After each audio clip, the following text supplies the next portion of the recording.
Bismillahirrahmanirrahim. Assalamualaikum warahmatullahi wabarakatuh. Halo anak-anak, bagaimana kabar pada hari ini? Semoga semuanya selalu dalam keadaan sehat dan semangat ya. Baik, sebelum memulai pelajaran pada hari ini, mari kita awali dengan bacaan basmalah. Bismillahirrahmanirrahim. Anak-anak, sekarang kita sudah masuk ke materi bab 2, yaitu tentang perubahan sosial budaya dan perilaku masyarakat.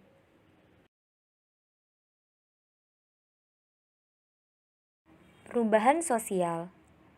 Perubahan sosial yaitu gejala yang umum karena setiap masyarakat atau selama masyarakat itu tetap ada, sudah pasti akan mengalami perubahan.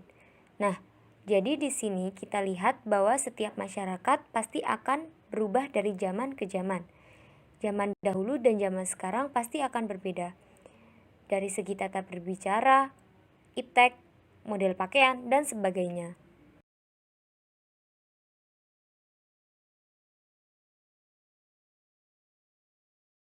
Berikut merupakan tokoh-tokoh teori perubahan sosial budaya. Yang pertama, Sujono Dirjosisworo, kedua, MacIver, ketiga, Kingsley Davis, dan keempat, Selo Sumarjan.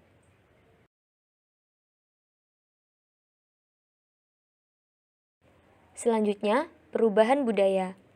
Perubahan unsur-unsur kebudayaan karena perubahan pola pikir masyarakat sebagai pendukung kebudayaan. Jadi, budaya di masyarakat itu pasti akan mengalami perubahan pula. Contohnya, pada zaman dulu terdapat budaya sekaten. Sedangkan zaman sekarang mungkin masih ada, tapi ada yang sudah mulai meninggalkan. Kemudian, apa hubungan antara perubahan sosial dan perubahan budaya?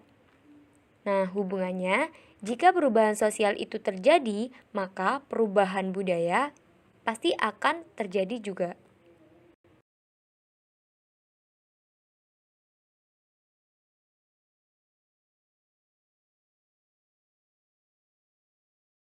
Bentuk-bentuk perubahan dilihat dari waktunya terbagi menjadi dua, yaitu perubahan revolusi atau cepat dan perubahan evolusi atau lambat. Perubahan berdasarkan pengaruhnya terbagi menjadi dua, yaitu perubahan besar dan perubahan kecil. Sedangkan perubahan berdasarkan perencanaannya terbagi menjadi dua, yaitu perubahan direncanakan dan perubahan tidak direncanakan.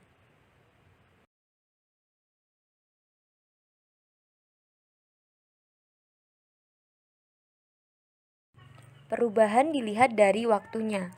Terbagi menjadi dua, yaitu perubahan revolusi atau cepat dan perubahan evolusi atau lambat. Perubahan revolusi adalah perubahan sosial budaya yang terjadi relatif cepat dan melalui menyangkut sendi-sendi pokok kehidupan masyarakat.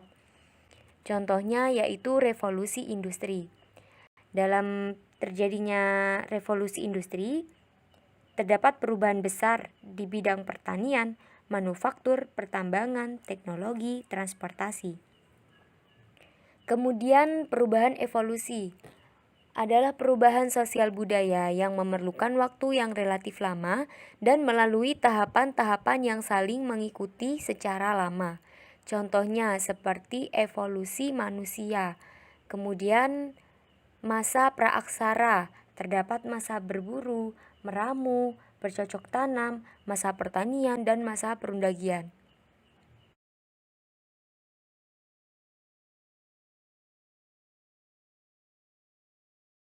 Perubahan dilihat dari pengaruhnya, terbagi menjadi dua, yaitu perubahan besar dan perubahan kecil.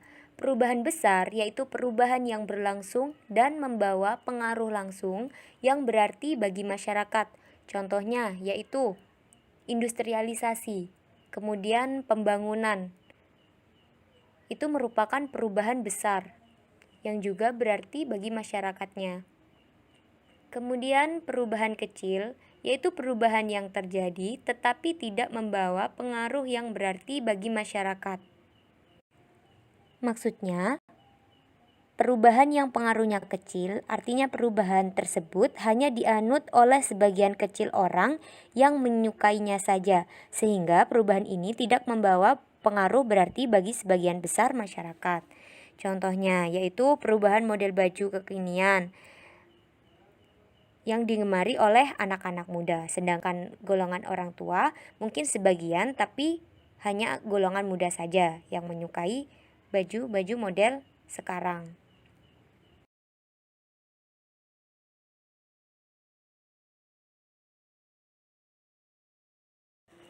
Selanjutnya yaitu perubahan dilihat dari perencanaannya. Terbagi menjadi dua, perubahan direncanakan dan perubahan tidak direncanakan. Perubahan direncanakan yaitu perubahan yang memang diinginkan dan dikehendaki oleh masyarakat atau pihak yang menginginkan perubahan. Contohnya di situ terlihat sedang pembangunan jalan. Kemudian yaitu perubahan yang tidak direncanakan adalah perubahan yang terjadi di luar kehendak masyarakat, contohnya pengangguran dan bencana alam. Faktor penyebab perubahan sosial budaya. Terdapat dua faktor yaitu faktor intern dari dalam dan faktor ekstern dari luar. Faktor intern antara lain yaitu pertama, perubahan jumlah penduduk. Jumlah penduduk di setiap wilayah yang berbeda dengan angka pertumbuhan yang berbeda pula. Dan semakin besar jumlah penduduk, maka semakin banyak permasalahan dan perubahan yang dihadapi oleh suatu daerah tersebut. Kemudian yang kedua yaitu penemuan baru. Penemuan baru memang banyak membawa perubahan sosial budaya dalam masyarakat. Dan penemuan baru dapat menyebabkan perubahan di bidang komunikasi, interaksi sosial, status sosial, pola pikir, dan juga tindakan masyarakat. Ketiga, pertentangan atau konflik dari dalam masyarakat.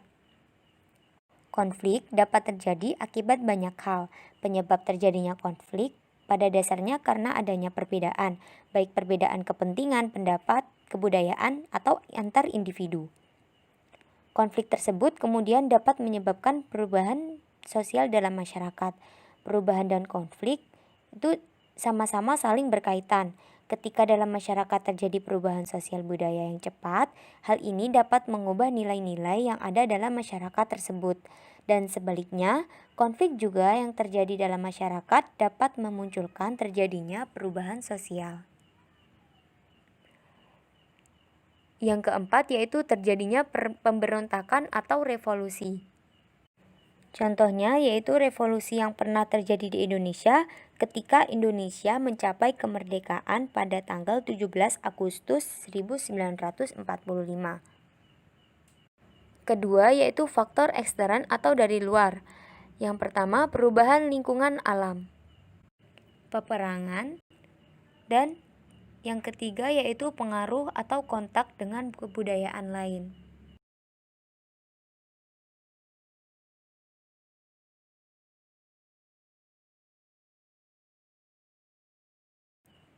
Faktor penghambat perubahan sosial budaya. Yang pertama, kehidupan masyarakat yang terasing. Kehidupan masyarakat terasing atau terisolasi menyebabkan masyarakatnya tidak mengetahui perkembangan yang terjadi pada masyarakat lain, sehingga mereka sulit untuk berkembang dan memperkaya budayanya.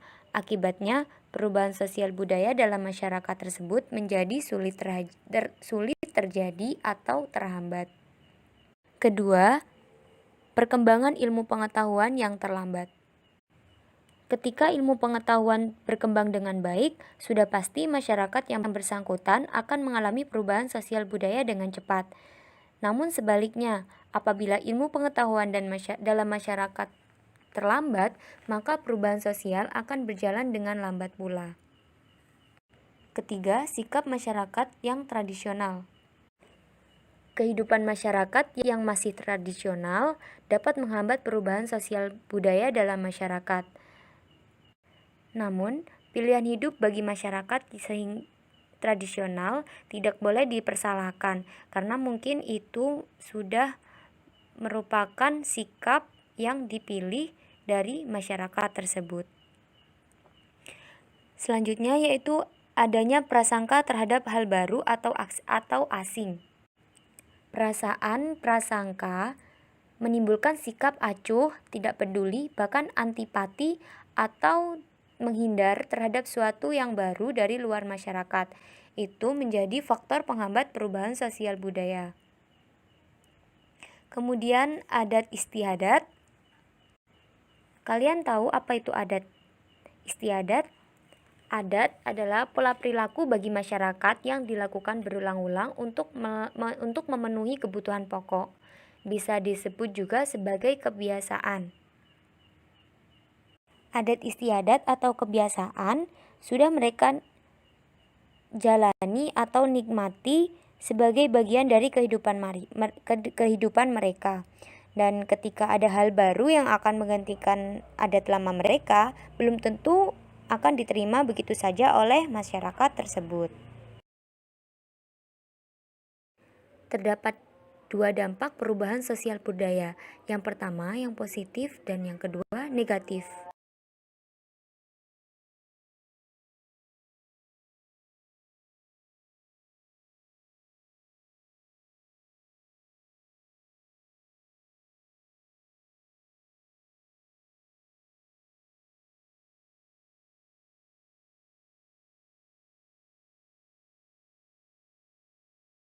Pertama yaitu dampak positif perubahan sosial budaya. Antara lain, 1. Semakin eratnya integrasi dalam masyarakat. Kedua, dapat mengadopsi unsur kebudayaan dari masyarakat lain. Ketiga, meningkatkan kedewasaan masyarakat beradaptasi dengan berbagai situasi. Keempat, dapat mengubah pandangan masyarakat yang kurang sesuai dengan perubahan zaman. Dan yang kelima, terjadinya modernisasi dalam segala bidang.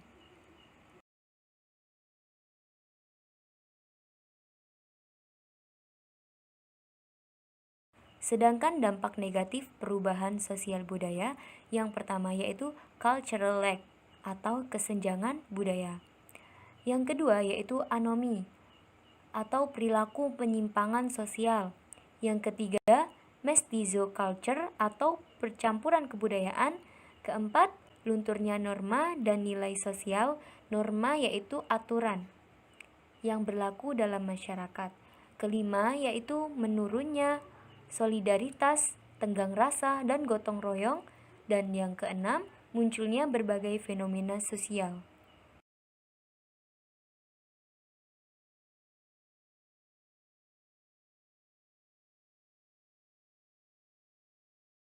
Bagaimana anak-anak, sudah jelas?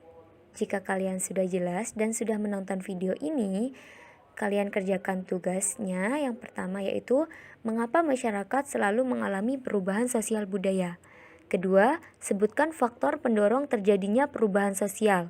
Ketiga, sebutkan dan jelaskan perubahan sosial budaya dilihat dari perencanaannya. Keempat, bagaimana sikapmu terhadap perubahan sosial budaya? Jelaskan menurut pandanganmu. Dan yang kelima, sebutkan dampak negatif dari perubahan sosial budaya. Silakan kerjakan di buku tugas, kemudian foto dan kirim ke nomor WA Ustazah Sayu. Jangan lupa like dan subscribe. Terima kasih. Semoga bermanfaat. Kurang lebihnya mohon maaf. Wassalamualaikum warahmatullahi wabarakatuh.